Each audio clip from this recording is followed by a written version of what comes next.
Really our goal for treatment with interventions in the whole spectrum is to provide a customized treatment care package for patients. When you look at the conditions we treat, they're common and they're prevalent. And I think we've been learning more and more about how prevalent they are over the last decade. A combination of technology and expertise now has brought to the forefront therapies and treatments that really make a difference. The joy that this profession brings to me is the ability to alleviate patients' pain. It's very rewarding to have that interaction with the patient.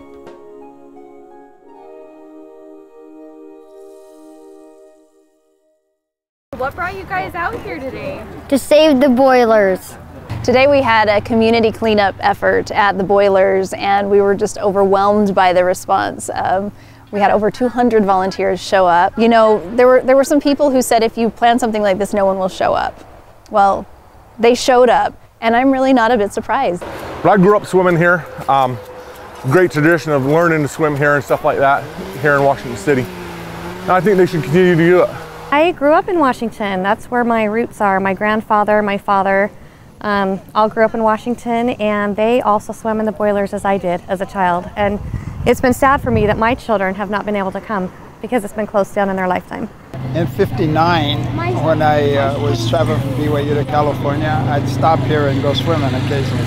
I was born and raised here in Washington City, and as kids when we were growing up, the boilers used to be a place that we would all come to play and meet with everyone. And so when I read about it and saw it on the, on the news and in the paper, I thought what a wonderful thing and what a great way to bring the granddaughters out and teach them how important it is to bring a community together.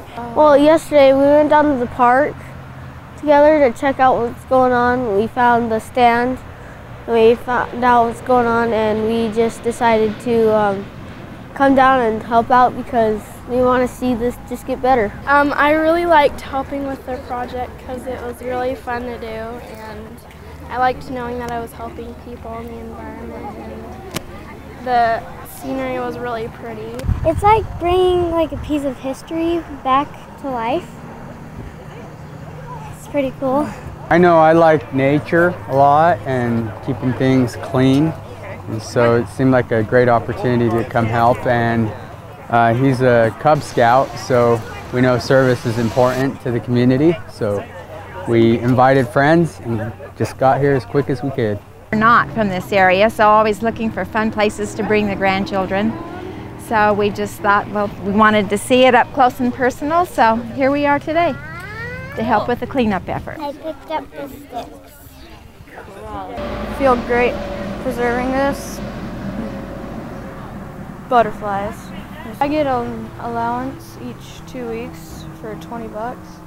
And I just plan on giving it to them and want to help until I've made a big contribution to this. So the fence is up for a reason because there have been a lot of problems here with vandalism, and even as we mentioned, there was that fire a couple months ago because kids were sneaking in here and doing some things that they shouldn't have been. It's important to protect what's here, but we also want to give people the opportunity to connect to it again. Just by looking around today, it looks like closing this place down was about the worst thing for it. We just went and we played and we had that freedom and there were no fences, and I want to see that restored. This is about bringing people together. It's about creating opportunities for education. It's about creating opportunities for economic growth and development in a way that doesn't really change who we are. It displays the best of who we are and it shows where we want to go in the future.